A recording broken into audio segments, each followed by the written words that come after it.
Hello दोस्तों, आप सबका स्वागत है सॉल्यूशन मित्र पे। और आप देख सकते हैं आज का क्वेश्चन हमारा यहाँ पे। In the given figure O is the centre of the circle. तो ये ओ हमारा क्या है जी, ये हमारा सेंटर है सर्कल का। और A O B equal to 180 डिग्री। ए ओ बी आपको दे रखा है यहाँ पे 80 डिग्री। एंड ए ओ सी दे रखा है 120 डिग्री, 120 डिग्री। ठीक है। Find measurement of angle B A C. तो ये एंगल, ये वाला एंगल बी ए सी, ये पूरा का पूरा जो एंगल है, इसको हमें फाइंड करना है। ऑप्शन भी आपको इस प्रकार से दे रखे हैं भाई। तो कैसे होगा, सबसे पहले मैंने एक डंडी खींच दी। अब देखो भाई क्या करते हैं डंडी खींचने के बाद। अब देखो सबसे पहले क्या होगा भाई, मुझे एक चीज़ देखनी पड़ेगी कि इसमें देखो ये ओ ए जो है और ये ओ सी जो है इक्वल है कि नहीं है। अब आप बोलोगे कैसे बोल रहे हो भाई इक्वल है। ओ ए और ओ सी इक्वल इसलिए हैं क्योंकि ये इस सर्कल की रेडियस है ना। और किसी भी सर्कल की सारी रेडियस क्या होती हैं, इक्वल होती हैं। Even I can say that जो ओ बी है ये भी क्या हो जाएगा, इक्वल हो जाएगा। अरे ये ओ बी भी तो रेडियस ही है, तो तीनों के तीनों क्या हो जाएंगे, ये क्या हो जाएंगे, इक्वल हो जाएंगे।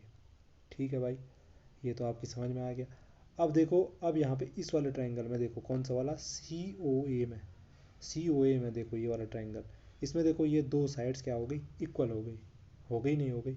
इट मीन्स जो ये सी ओ है ये कैसा ट्रायंगल बन गया, समद्विबाहु यानी आइसोसेल ट्रायंगल बन गया है ना, जिसकी दो साइड क्या होती है, इक्वल होती है। अब आइसोसेल ट्रायंगल की एक प्रॉपर्टी आपको पता होनी चाहिए, यहाँ पे बना देते हैं कि अगर ये दो साइड बराबर होती हैं, आइसोसेल ट्रायंगल वही तो है जिसमें दो साइड बराबर होती हैं, तीसरी बराबर हो ना हो उससे हमें कोई लेना देना ही नहीं है। वैसे अगर तीसरी भी बराबर हो गई तो उसे तब इक्विलेटरल बोल देते हैं। लेकिन अगर आप ब्रॉडर डेफिनेशन में जाएं तो जो समद्विबाहु त्रिभुज है, ठीक है, या क्या बोलो, जो इक्विलेटरल ट्रायंगल है उसे हम वो भी तो कह सकते हैं, आइसोसेल तो है ही ना वो एक हिसाब से। दो साइड तो उसमें है ही बराबर, आइसोसेल के लिए तो हमें दो ही साइड बराबर होनी चाहिए। ठीक है, तो तीसरी इक्वल हो ना हो उससे हमें लेना देना भी नहीं है। हम फिलहाल क्या कर रहे हैं कि दो साइड इक्वल होती हैं जब भी, तो क्या होते हैं, उनके अपोजिट एंगल भी क्या हो जाते हैं, इक्वल हो जाते हैं। ठीक है जी, एक अपोजिट एंगल इक्वल होते हैं तो उससे क्या फ़ायदा है।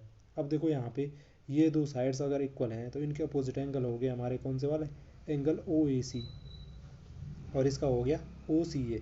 ठीक है, एंगल ओ ए सी प्लस एंगल मैं लिख देता हूँ, मैं क्यों लिख रहा हूँ ऐसे बताऊँगा। ओ ए सी ये वाला हो गया और ओ सी ए ये वाला हो गया, ओ सी ए।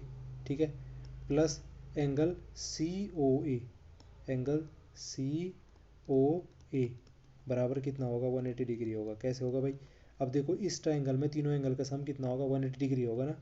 ये एंगल प्लस ये एंगल, ये एंगल, यही तो लिखा मैंने, 180 डिग्री। अब ये वाला एंगल मुझे पता नहीं है लेकिन मैं थोड़ी देर के लिए मान लेता हूँ, ये ओ ए सी वाला, ये एक्स है। तो अभी प्रॉपर्टी से मैंने देखा जब दो साइड इक्वल है तो ये भी कितना होना चाहिए, इक्वल होना चाहिए उसके। तो एक्स होगा ये भी। ठीक है, तो यहाँ से इन दोनों की वैल्यू मैं लिख सकता हूँ, एक्स प्लस एक्स, सी ओ ए तो आपको दे रखा है 120 इक्वल टू 180। ठीक है जी, यहाँ से हो गया 2x इक्वल टू 180 माइनस 120, और x इक्वल टू कितना आ गया जी, ये हो गया यहाँ से 60, 60/2 कितना हो जाएगा, 30 डिग्री। ठीक है, तो इसका मतलब मुझे ये पता चल गया ये यहाँ पे कितना है, 30 डिग्री है। ठीक है, और ये भी कितना है, 30 डिग्री है। तो ये इधर वाला हिस्सा तो मुझे पता चल गया 30 है, ये भी खैर 30 ही होगा। अब इस वाले में देखना है मुझे। ठीक है भाई, इस वाले में देखना है। इस वाले में भी देखो, ये और ये साइड क्या है, इक्वल है। ठीक है, ये और ये साइड इक्वल है क्योंकि रेडियस है। तो अगेन मेरे को क्या मिल गया, आइसोसेल ट्राइंगल मिल गया, कौन सा वाला इस टाइम, ओ बी ए, ट्राइंगल ओ बी ए। ठीक है भाई, ओ बी ए ये वाला। अब देखो अगेन मैं फिर से देखना चाह रहा हूँ, तो फिर से ये क्या होंगे, अपोजिट एंगल इक्वल हो जाएंगे, इक्वल साइड के अपोजिट। तो ये वाला, अभी ये वाई मान लो सपोज, ये वाला वाई, तो ये वाई और वाई हैं सपोज। ठीक, तो सेम मैनर में मैं यहाँ पे वाई की वैल्यू निकाल सकता हूँ। कैसे निकालनी है, क्योंकि ये फिर से तीनों ट्राइंगल के तीनों इंटीरियर एंगल का सम 180 डिग्री होगा। सेम मैनर में निकाल लो, मैं ज़्यादा लंबा चौड़ा नहीं कर रहा हूँ। 180 में से क्या कर देता हूँ, जो मुझे पता है 80 वो माइनस कर देता हूँ और 2 से डिवाइड कर देता हूँ। ये सेम ऐसे ही किया लेकिन अभी मैंने सीधे डायरेक्ट कर दिया। तो ये कितना हो गया भाई, 100/2, 50 डिग्री। ठीक है, तो ये तो एक एंगल आ गया 50, ये भी आ गया 50। अब देखो मुझे पूछ रखा था एंगल बी ए सी, क्या पूछ रखा था जी, पूछ तो एंगल बी ए सी रखा था। एंगल बी ए सी पूछ रखा था, तो ये प्लस यही तो होगा, ये 30 निकला है, वो 50 निकला है, तो कितना हो गया जी, 80 हो गया। और 80 आपको ऑप्शन बी में दिख रहा है, तो ऑप्शन बी बिल्कुल सही आंसर है। आई होप आपको वीडियो पसंद आई होगी। इसी प्रकार की वीडियो देखने के लिए चैनल को सब्सक्राइब करना ना भूलें।